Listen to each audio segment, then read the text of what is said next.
자, 반갑습니다, 여러분. 자, 똑똑해지는 방송 채널 제네시스 박입니다. 여러분들 하루에 IQ를 1씩 올릴 수 있는 방송입니다. 그래서 100일만 들으면 IQ가 100이 올라가요. 그래서 우리 당군 신화에도 나오죠. 마누가 쑥을 100일 먹으면 사람이 될 수 있다. 채널 제네시스 박 방송을 100일을 들으면 더 똑똑해진다. 자, 믿습니까? 자, 하도록 하겠습니다. 자, 오늘 제가 네, 맞아요. 지금 이제 시작합니다. 자, 오늘 제가 가져온 기사는 여러분들 그 어제 영상이 아주 폭발적인 반응을 얻었어요. 실제 동시간 접속자가 보통 한 100명에서 100명 조금 넘거든요. 그런데 어제는 무려 한 220명 정도, 그래서 굉장히 많이 들으셨는데, 그만큼 이제 관심이 좀, 많으시겠죠. 그래서, 근데 이제 그 어제 영상이 나오고, 이렇게 질문들을 쭉 보니까, 어떤 질문이 많냐면, 뭐, 저 1주택인데 세금 내야 돼요, 2주택인데 해야 돼요, 뭐, 월세 내야 돼요.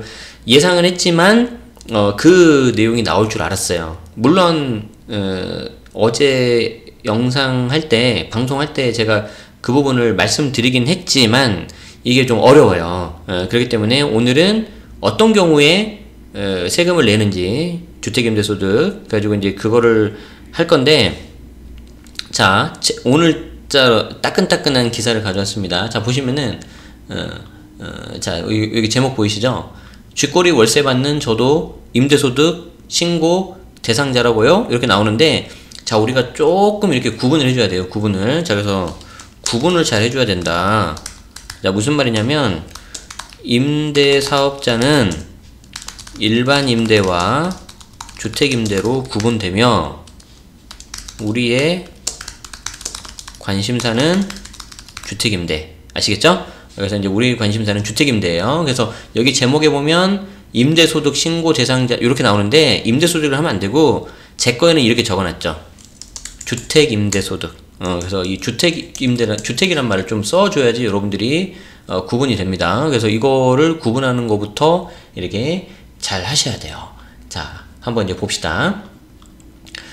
가끔 깨알 유머만 기억난다고 하시는데 그러시면 안 되고, 이제 내용을 더 기억하시면 좋을 거고요. 믿으셔야 합니다, 여러분들. 이 방송을 들으면 똑똑해진다는 걸 믿으셔야 돼요. 자, 봅시다.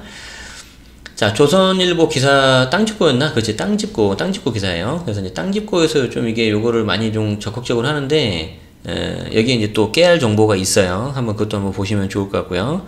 자, 올해는 2020년도는 사상 처음으로 연간 2천만원 이하 주택임대소득에 대한 소득신고와 세금 부과가 시행된다. 지난해 집을 임대하고 임대료를 받았다면, 그렇죠, 여기 나오잖아요. 집이잖아요. 집. 그러니까 상가 그리고 업무용 오피스텔은 아니에요. 걔들은 또 달라요. 이 주택임대하고. 그래서 여담이지만 그거 말씀드리자면 걔는 무조건 다 과세예요. 자, 그래서 우리는 이제 주택임대에 대해서 볼 건데, 자, 지난해 집을 임대하고 임대료를 받았다면 올 5월달에 종합소득세 신고기간 중에 반드시 국세청에 소득신고를 해야 된다. 땅집고는 올해 처음 시행되는 연 2천만원 이하 임대소득 신고 대상자 절차 등을 상세하게 알려드리겠습니다. 자, 그래서 땅집고 텍스클럽 임대소득 신고 끝장내기.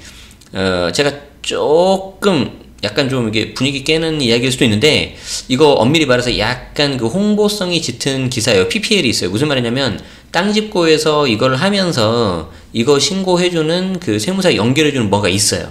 근데 이제 뭐 그거는 여러분들 자율이고요. 저 뭐 여기 뭐 받고 그런 거 전혀 없어요. 뭐 제가 여기 소개할 거면 제 아는 지인 세무사 소개하고 말지. 그러는데 뭐 그런 것도 있다는 거 제가 미리 말씀드립니다. 그리고 요즘에 유튜브가 굉장히 그 민감해가지고 홍보 그런 거 들어가면 큰일 나요. 가지고 저는 미리 다 말씀드리는 거니까 이해하세요. 자, 첫 번째, 월세소득 신고 대상 누굴까? 그렇지, 대상이 내가 되는지 안 되는지 이걸 봐야 돼요. 그래서 여러분들이 어제 영상에서도 저 신고 대상 맞나요? 라고 되게 많이 물어보셨는데, 그거 제가 알려드릴게요. 자, 보시면, 자, 올해 종합소득세 신고 기간에는 지난해 받은 주택임대소득이 연 2천만원이 안 돼도 국세청에 소득신고를 해야 한다. 사상 처음이다. 신고기간은 당장 다음 달 1일부터 시작된다. 자, 봅시다. 신고기간 5월 1일부터 시작. 가지고 이제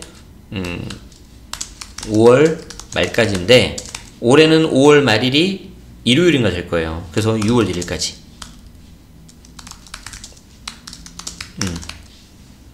이렇게 해야 됩니다. 자, 여기 나오죠? 다음 달 1일부터 시작한다. 자, 그런데 연 2천만원 이하 임대소득을 올리고 있다고 해도 세부적으로는 보유주택수와 가격 등에 따라서 신고납부 요건이 조금씩 다르다. 그렇죠. 그렇죠. 자, 연 2천만원 이하라 하더라도 보유주택수와 가격 등에 따라 신고 납부 요건이 제각각. 그래서 이제 이게 어려운 거지. 이거. 그래서 오늘은 여기에 이제 포커싱을 맞추고 여기에 포커싱 맞출 거예요. 자, 그래서 여기 보세요. 땅짓고 텍스클럽에서는 나도 월세소득 신고 대상이냐는 문의가 쏟아진다. 채널 제네시스박 영상에서도 이 질문이 오늘 계속 쏟아졌다. 가지고 보유주택 수별로 월세 과세 대상 여부를 정리했다. 자, 봅시다. 요 표는 야, 땅 짓고 너무한 거 아니야? 이거 표 출처 좀 밝혀야지. 이거 국세청에서 나온 표예요. 국세청에서 나온 표. 잠깐만. 출처가 없나? 여기 나오지. 여기 나오죠. 자료 국세청이라고. 여기 나오죠. 자, 여기 이제 보면은 밑에 나오구나. 여기 나오는데 이 표가 엄청 중요해요. 이 표가 엄청 중요하고 국세청에 서 나온 건데 되게 정리가 잘 되어 있어요. 그래서 한번 봅시다. 내가 세금 신고를 해야 되는지 안 되는지를 보는 거예요. 자, 내가 세금 신고 대상자일까? 이제 요거 이제 한번 보는 거죠. 자, 중요한 거 나왔으니까 물 한 잔 마시고 해야지. 참고로 저는 루이보스 차 좋아합니다. 네, 그래서 루이보스 차를 마셔요. 갑자기 뭔 얘기인지 모르겠지. 자, 과세 요건 봅시다. 자, 여기를 보면 과세 요건이라고 해서 이 과세 요건에 해당이 되면 내가 이제 세금을 내는 거예요. 아시겠죠? 자, 근데 여기 뭐라고 써 있어요? 주택수 기준이죠. 주택수 기준. 주택수 기준. 자, 그래서 여기 보세요. 과세 요건 주택수 기준인데 더 정확하게는 부부 합산 부부 합산 주택수. 이게 핵심이다. 이게 핵심이다. 자, 그래서 정확하게는 부부 합산 주택수가 몇 채였냐에 따라서 다르다. 자, 여기서부터 정신 잘 차려야 돼요. 여기서부터 자, 첫 번째가 뭐라고요? 부부 합산 주택수. 부부 합산 주택수. 그래서 첫 번째 따져야 되는 게 부부 합산 주택수를 따지는 거예요. 그래서 질문이 예를 들어서 제가 1주택자인데요. 예를 들어서 제가 월세 받고 있는데요. 세금 내요 안 내요? 그러면 제가 답을 못 해줘. 왜? 부부 합산 주택수를 모르니까. 두 번째 질문. 제가 주택이 하나인데요. 월세 뭐 세금 신고해야 되나요? 이것도 제가 말 못해요. 왜? 부부 합산 주택수가 몇인지 모르니까. 저는 하나인데 남편이 뭐 3개예요. 그럼 부부 합산 몇 개야? 4개잖아. 그럼 그에 따라서 가야 되거든요. 아시겠죠? 자, 그래서 부부 합산 주택수를 보는데 부부 합산 주택수가 하나라면은 월세에 대해서 비과세, 보증금에 대해서도 비과세. 자, 그래서 이거 봅시다. 부부 합산 주택수를 보자.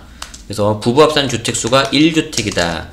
그러면은 월세, 보증금 모두 비과세. 단 해당 1주택이 공시가격 9억 초과인 고가주택이면서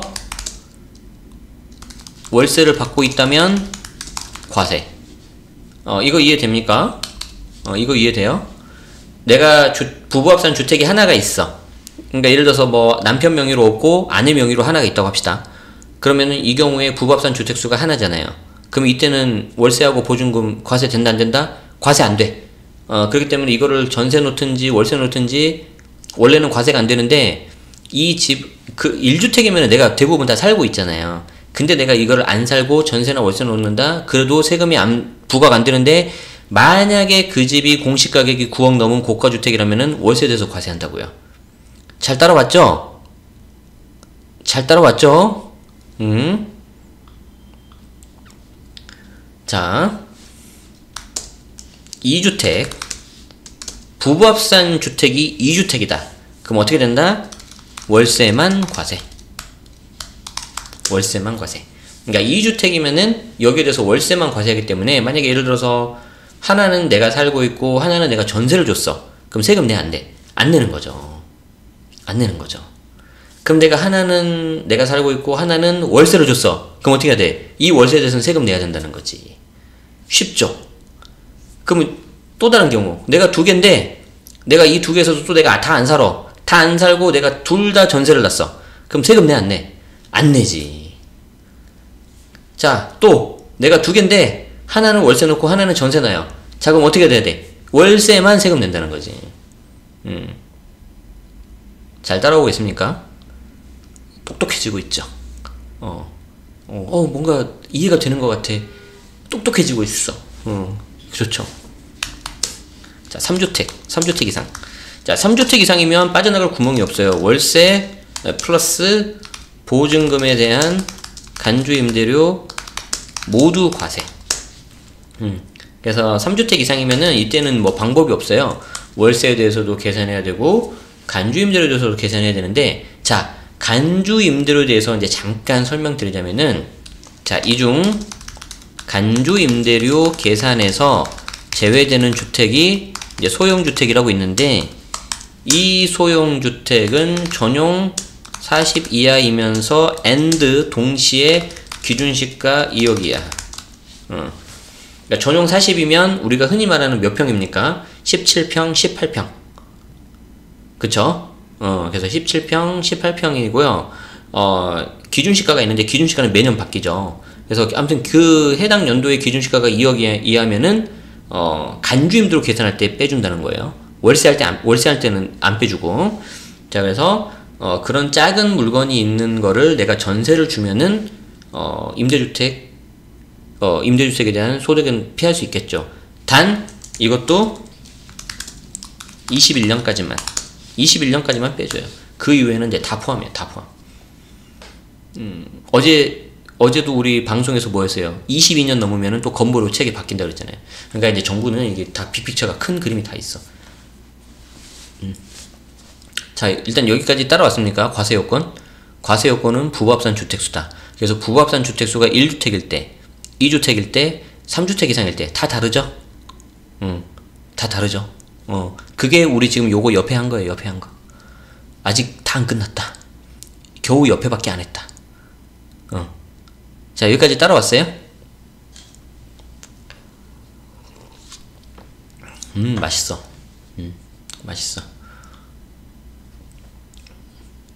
자, 그러면은 따라왔다고 치고, 자, 그러면 이제 이렇게 보면은 내가 이제 부부합산 주택수가 몇 개냐에 따라서 이제 내가 어떤 거에 대해서 세금이 나올지가 이제 알게 됐죠. 그쵸? 자, 질문은 우리 방송 처음 들어오신 분 많으신가 보네. 설명 다 끝나고 받을 거예요. 너무 지금 막 경쟁적으로 안 올려도 됩니다. 자, 그래서 일단 부부합산 주택수를 체크하신 다음에 과세 주택수 기준에 따라서 내가 월세 돼서 될 거냐, 간주임대료까지 내가 봐야 될 거냐, 아니면 나는 신경 안 써도 되는 거냐는 이제 체크하는 거죠. 자, 그러면 이 중에서 내가 비과세가 아니고 이제 뭐 월세든지 간주임대료인지 계산을 해야 되는 사람이 나오죠. 그게 나오고 나면 그걸 이제 계산해야 되는데, 그걸 뭐라고 하냐면 수익금액이라 그래. 수익금액 뭐라고요? 수입금액. 그래서 용어를 명확하게 하셔야 돼요. 용어를. 여러분들이 세금이 어려운 이유가 용어가 잘 안 쓰는 용어라 그래요. 그래서 이제 그걸 좀 생소하기 때문에 그런데 처음만 좀 약간 고생하면 된다. 그래서 수입금액. 수익금액. 자, 그래서 이제 그 다음에 이제 수익금액을 계산하는데, 수익금액은 당연히 월세하고요, 간주임대료 두 개 더한 합이에요. 합. 그리고 여기서 이제 조심해야 되는 게 있는데, 비용을 차감하기 전일까 후일까? 이건 퀴즈 한번 내봐야지. 월세하고 간주임대료 더하잖아요. 그럼 여기에 관련된 비용이 나올 거 아니에요. 그 비용을 빼기 전일까, 뺀 다음일까?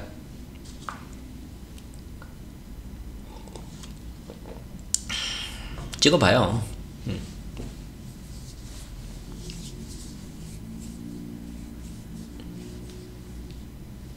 빼기 전, 빼기 후. 분위기 좋은데? 그렇죠. 분위기 좋아. 비용을 차감하기 전 금액. 비용을 차감하기 전 금액. 여기서 이제 가끔 가다가 용감하게 비용을 차감해, 막 이렇게. 비용을 차감해서, 2,000 안 넘었는데, 괜찮네, 막 이런 사람들 있어. 그러다가 폭탄 맞는다. 그러다가 빼기 전. 그래서 이제, 또 이제 우리 여러분들이 이제 또 전이라고 하면 먹는 전이라고 생각할 수 있으니까, 이제 before 이렇게 써줘야지. 굉장히 방송이 굉장히 고품격이야 이게. 공감하시나요? 공감하시죠? 나만 고품격 아니지 지금? 전 먹고 싶다. 씨. 저는 김치전을 개인적으로 제일 좋아해요. 김치전. 비 오는 날 김치전 제일 좋아해. 아무튼 배고프다. 아무튼 비용을 차감하기 전에 금액이에요. 비용을 차감하기 전에. 그래서 꼭 비용을 빼고 난다고 생각하시면 안 되고, 그래 김치전이다 김치전. 비용을 차감하기 전이다. 이렇게 생각을 하세요. 고품격. 고품격이야. 자, 그래서 비용을 차감하기 전 금액인데, 이렇게 비용을 빼기 전에 금액이 만약에 연간 2천만원 이하가 나오면은요, 이게 이제 분리과세고요. 만약에 연간 2천만원 초과가 된다면 이를 뭐라고 하냐면 종합과세라고 해요. 종합과세. 지금 잠깐만. 우리 순서 잘 봐야 돼. 순서 잘 봐야 돼. 자, 일단 첫 번째 원스텝이 뭐였어요? 원스텝이 자, 순서 잘 봐요. 순서. 자, 1번이 부부 합산 주택수 계산이다. 2번이 수익금액 계산해본다. 그래서 2천 초과 여부를 확인한다. 그래서 이하면 분리과세, 초과면 종합과세. 이렇게 되는데, 더 정확하게는 2천만원 이하면 분리과세 또는 종합과세 중 선택이야. 근데 이제 일단 요거 순서 아시겠어요? 근데 이제 우리를 좀 힘들게 하는 게 뭐예요 지금? 그래, 부부합산 주택수 뭔 말인지 알겠고, 그렇게 해서 나온 금액이 수익금액이라는 거 알겠고, 비용을 빼기 전이라는 것도 알았어. 김치전 생각하면 된다 그랬잖아. 자, 그렇게 해서 이제 2천 초과가 2천이 넘나 안 넘나 여기까지는 했는데, 그게 이하면 분리과세 또는 종합과세 중 선택이고, 초과면 종합과세는 돼. 도대체 이 분리과세는 뭐고 종합과세는 뭐야? 이제 이걸 모르겠지. 요걸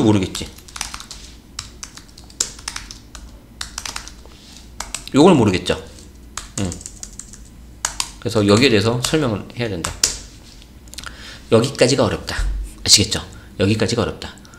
자, 여기까지 이제 잘 됐죠? 자, 그러면은 2천만원이 이하가 되면은 분리과세라고 하는데, 분리과세라는 게 뭐냐면, 내가 제일 쉽게 이야기해 줄게. 자, 여러분들이 한 달에 10만원씩 적금을 넣습니다. 그래서 1년이 지나서 120만원이 적금이 됐는데, 그에 따른 이자가 5만원이라고 가정합시다. 그러면 그 5만원 내가 이자 받을 때 세금 내요, 안 내요? 세금 내죠. 근데 5만원을 세금 낼 때 내가 세금을 따로 내요, 아니면 세금 떼고 들어와요? 세금이 떼고 들어오죠. 그리고 세금이 떼고 들어오고, 그 세금에 대해서 내가 별도 따로 신고 안 하잖아요. 이걸 뭐라고 하냐면 분리과세라고 해요. 그래서 5만원에 대해서는 14% 이렇게 세금을 떼는데, 예를 들어서 5만원이면 얼마일까? 5만원이면은 14%니까 7천원이 나와요. 7천원이 나오는데, 보통 여기 이제 지방세가 가산돼가지고 15.4%가 나오거든요.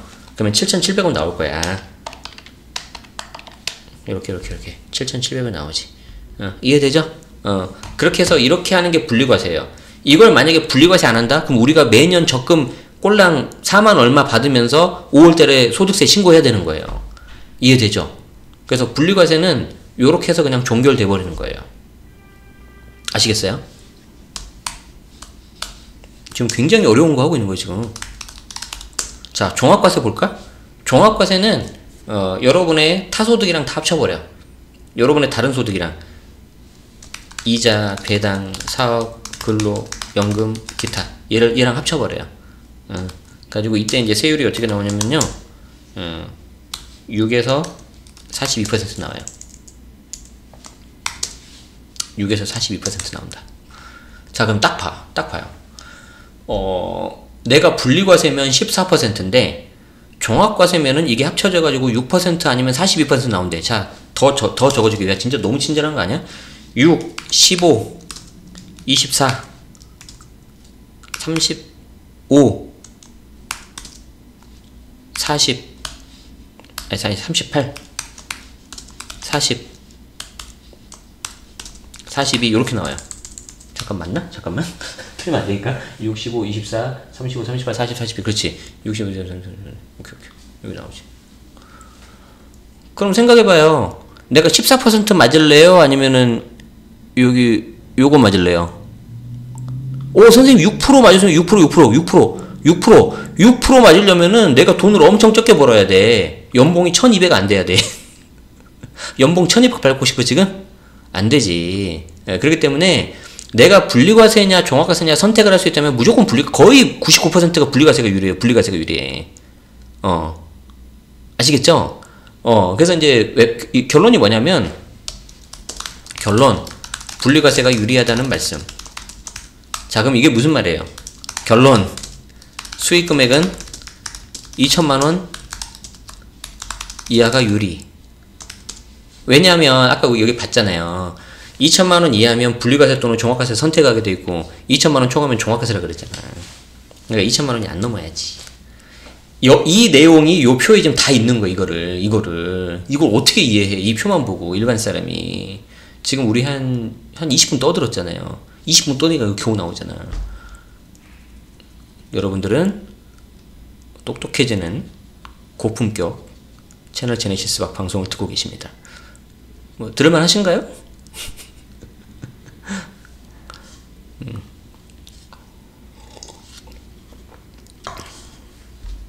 그래서 이제 사실 우리 일반인들이 이 종합과세와 분리과세의 개념을 아는 게 쉽지 않다. 왜 그러냐면 제가 세무사 공부했을 때도 요거는 2차 시험에나 나와요. 그래서 세무사 2차 시험에 뭐가 나오냐면 직장인 A가 있는데 얘가 어떻게 해서 소득이 나오는데 얘가 분리과세가 유리한지 종합과세가 유리한지 계산해 보시오.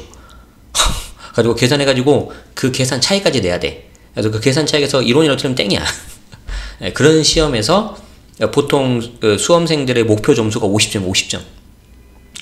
여러분들 세상을 살아가면서 인생을 살아가면서 혹시 50점 목표로 공부해 본 적 있어요? 그런 적 없죠. 저 세무사 아니에요. 세무사 아니에요. 저 떨어졌어. 지금 그만하려고 그랬어요. 그만하려고. 그랬는데 세무사 공부나 그런 고시는 목표 점수가 보통 50점, 60점이에요. 그래도 충분히 합격하거든요. 근데 제가 세무사 했던 그 2011년도 그때 커트라인이 42점이었고 세무회계라는 과목이 계산하는 건데 그때 50점이었어. 평균이. 그 시험에서 제가 70점 맞았다는 거 아닙니까? 그런데 뭐해? 다른 과목이 안 나와가지고 꽈락으로 떨어졌는데. 그래서 이제 그때부터 제가 이제 겸손해지자라고 생각을 하면서 이제 동양 철학에 이제 심취하게 되는 거죠. 뭐 사주, 뭐 역학, 뭐 운이란 무엇인가. 그렇게 되는 거죠. 알겠습니까? 참고로 저는 미신, 샤머니즘 그런 건 안 믿습니다. 하지만 사주와 역학은 매주 참고하고요. 제가 1년에 한 번 정도는 꼭 가는 곳이 있어요. 그래서 갑자기 이제 거기가 어디냐라고 이제 물어봐 주는 사람인데, 자, 아까 우리 이제 그거는 이제 우리 끝나고 혹시 물어본 사람 있으면 하는 거고. 자, 일단 우리 다시 이제 진도 뺍시다. 오늘 좀 너무 고품격인데 오늘. 자, 이제 여기 봐. 제가 했던 말이 여기 이제 뒤에 다 나와요. 그래서 제가 했던 말이 이해가 되면 이 밑에는 너무 이제 쉽다. 자, 보세요. 귀엽다고? 저 44살인 아저씨예요 지금. 자, 봅시다. 1주택자 공시가격이 9억원 초과주택을 월세로 임대하면 과세. 야, 이제 우리 이거 껌이지. 이제 이런 거 이제 너무 쉽지. 우리 아까 다 봤잖아요. 아까 여기 봤잖아요. 자, 1주택인데 월세 보증금 모두 비과세인데 당 해당 주택이 공시가격 9억이면서 고가주택이면서 월세 받고 있으면 과세다. 그쵸? 자, 그래서 부부 합산 1주택만을 소유한 경우에는 그 주택 공시가격이 9억원 초과하고 월세로 임대하고 있을 경우에만 소득세를 납부하면 된다. 그래서 내가 1주택자라면은 좀 마음이 놓이죠. 그쵸. 그래서 비과세이기 때문에 소득세 신고도 하지 않아도 돼요. 아시겠죠? 오케이. 2주택자. 우리 앞에서 다 했잖아. 2주택자라면은 한 채라도 월세 놓고 있다면은 과세. 아, 31살이라고? 야, 나 뭐 주고 싶다. 자도로님. 고맙습니다. 훌륭해. 자, 2주택자. 한 채라도 월세를 놓고 있다면 과세한다. 자, 그래서, 내가 이 부부합산 주택수가 2주택자라면은, 여기도 지금, 여기 나오죠? 여기 부부합산 일수 이렇게 나오죠? 잘 봐야 돼요. 부부합산 2주택이라면은, 주택 공시가격과 관계없이, 주택을 하나라도, 월세를 임대했다면 과세 대상이다. 뭐야, 지금? 웃는 사람들 뭐야, 지금?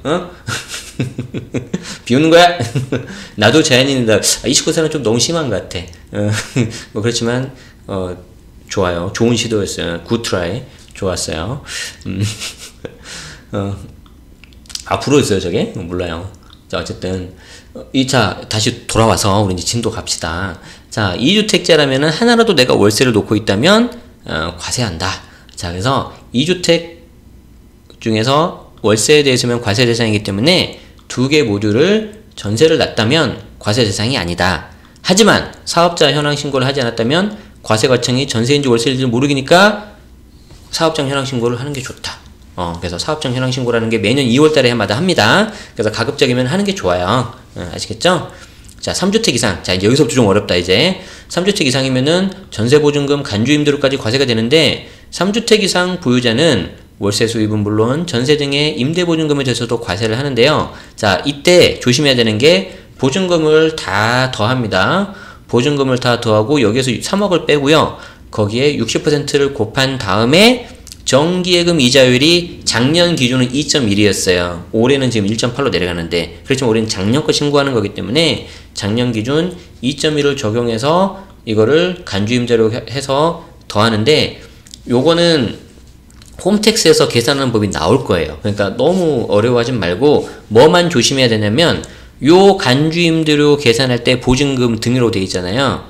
여기잖아요. 여기 보증금이잖아, 보증금. 이때 보증금은 전세 보증금은 당연한 거고, 월세 보증금도 들어간다, 안 들어간다?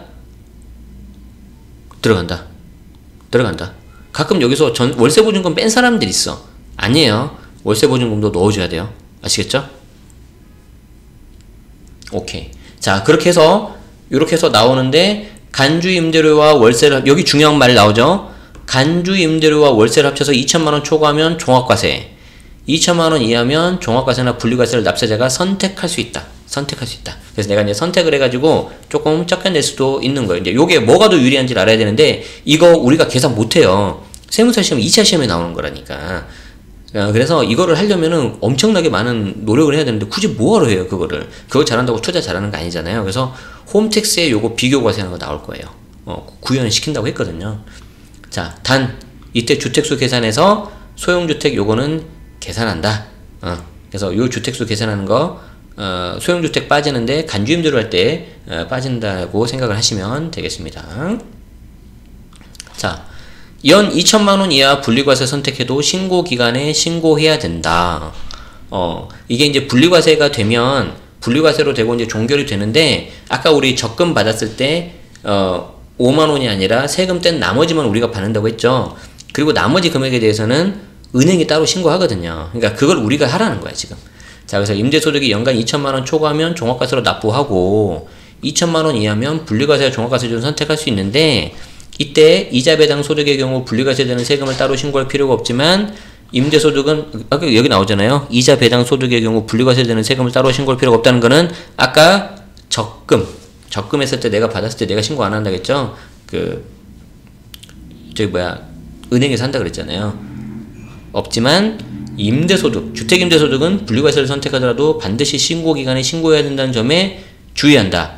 신고기간은 매년 5월 1일부터 5월 말일까지인데, 5월 31일이 일요일이라서 6월 1일까지 봐준다. 오케이, 콜?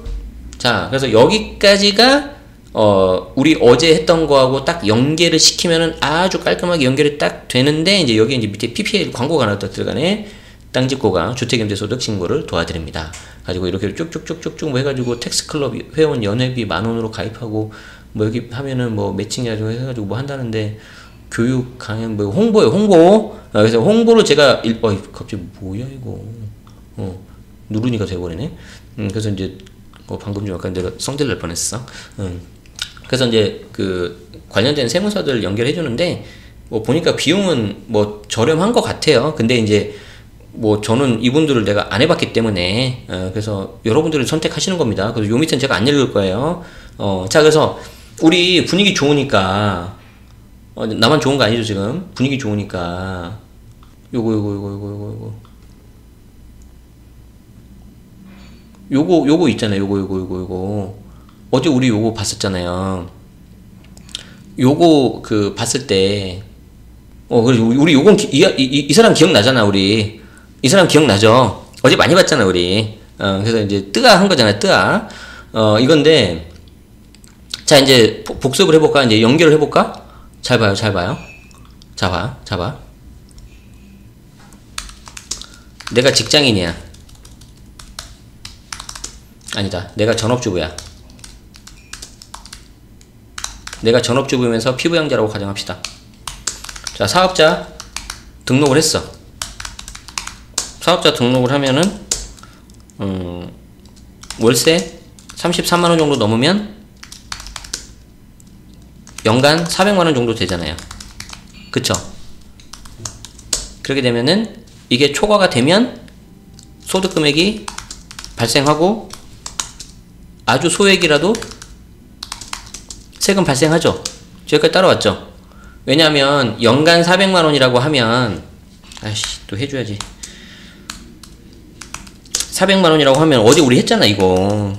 필요경비 미등록하면 50% 턴다고 했잖아요. 그리고 이제 여기서 200만원 기본공제 빼니까 그럼 이게 빵 나온다고 했잖아요.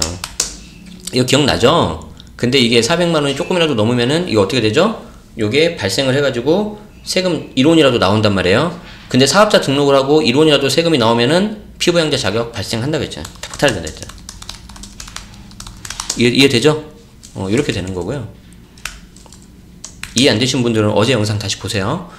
만약에 내가 직장인이야. 직장인이면은 계속해서 직장 가입자가 되는 거예요.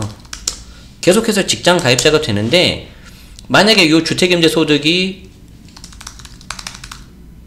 꽤 커서 비용을 제하고 난 금액이 3,400만원을 초과했다. 그러면 건보료 요율이 변경돼서 추가 건보료를 내요. 그럼 이 건보료 그 작업을 누가 해?